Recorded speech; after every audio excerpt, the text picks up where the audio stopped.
Hello friends, നമുക്കിന്ന് ചക്കക്കുരു മെഴുക്ക് പുരട്ടി ഉണ്ടാക്കാം. ദേണ്ട ഞാൻ ചക്കക്കുരുവൊക്കെ അരിഞ്ഞതാണ്ട് റെഡിയാക്കി വെച്ചിട്ടുണ്ട്. നമ്മുടെ നാട്ടിലല്ല, എല്ലാ നാട്ടിലും ഇതിന് ചക്കക്കുരു എന്ന് തന്നെയാണ് പറയുന്നത്. വേറെ പേരുണ്ടോയെന്ന് എനിക്ക് അറിഞ്ഞുകൂടാ. എല്ലായിടത്തും ചക്കക്കുരു തന്നെയാണിത്. ദേണ്ട മെഴുക്ക് പുരട്ടി വയ്ക്കാൻ ഞാൻ നല്ല നൈസായിട്ട് അരിഞ്ഞ് വെച്ചിട്ടുണ്ട് കേട്ടോ. ഇവിടെ അരിയുന്നത് ഇങ്ങനെയാണ്, കണ്ടോ? അടുത്ത് കാണിച്ചു തരാവേ, കണ്ടോ? ഇങ്ങനെ നല്ലതുപോലെ ഞാൻ അരിഞ്ഞ് വെച്ചിട്ടുണ്ട്.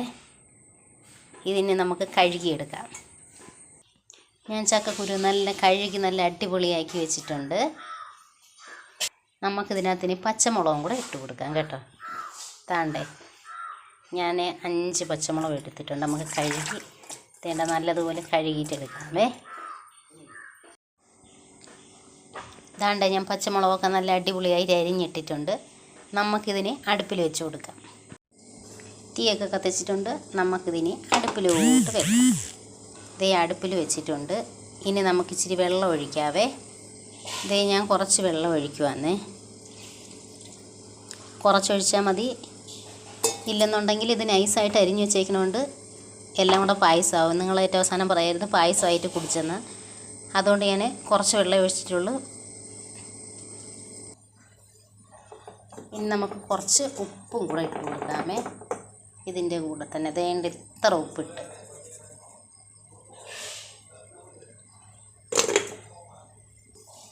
ഇത് നല്ലതുപോലെ ഒന്ന് മിക്സ് ചെയ്തിട്ട് നമുക്കിനി ഇതിനെ അങ്ങ് അടച്ച് വെക്കാം.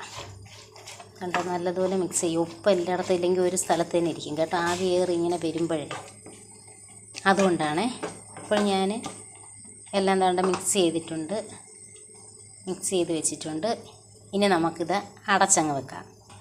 അടച്ച് വെച്ചിട്ടുണ്ട്. അപ്പോഴവിടെ ഇരുന്ന് വേവട്ടെ. അപ്പോൾ നമുക്ക് തേങ്ങയൊക്കെ തിരുമ്മി കൊണ്ടുവരാമേ. നമുക്ക് അടപ്പ് തുറന്ന് നോക്കാവേ. വെള്ളമൊക്കെ നല്ലോണം പറ്റിയിട്ടുണ്ട്. ശകലം വെള്ളമേ ഉള്ളൂ. വെള്ളമൊക്കെ നല്ലതുപോലെ പറ്റിയിട്ടുണ്ട്. നമുക്കിനി ചക്കക്കുരു എന്തോന്ന് നോക്കണ്ടേ. അടിപൊളിയായിട്ട് വെന്തിട്ടുണ്ട്. പാനിലാണെങ്കിൽ പിന്നെ കരിഞ്ഞു പോകത്തില്ല കേട്ടോ. ഇരുമ്പിച്ചട്ടിയിലാണെങ്കിൽ ഇതങ്ങ് കരിഞ്ഞു പോകും. അതുകൊണ്ട് ഉള്ളവർ ഇതിനകത്ത് വെക്കുന്നതായിരിക്കും നല്ലത് എന്നെനിക്ക് തോന്നുന്നു. ശക്കല ഒരു വെള്ളത്തിൻ്റെ മയമുണ്ട്. ഇച്ചിരി തീ കൂട്ടിച്ചു കൊടുക്കുക.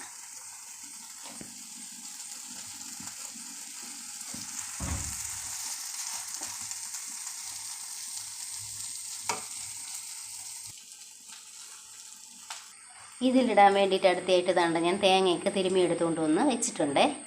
നമുക്കിനി തേങ്ങ ഇട്ട് കൊടുക്കാം.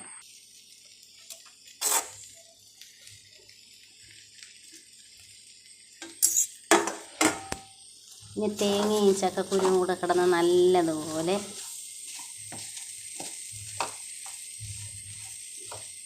ഒന്നതിൻ്റെ തേങ്ങയുടെ ഒരു പച്ച ഇതൊക്കെ ഒന്ന് മാറുമ്പോൾ തേങ്ങയൊക്കെ ഇട്ട് നല്ലതുപോലെ ഞാൻ മിക്സ് ചെയ്തിട്ടുണ്ട്. നമുക്കിനി ഇച്ചിരി എണ്ണ ഒഴിച്ചു കൊടുക്കാം.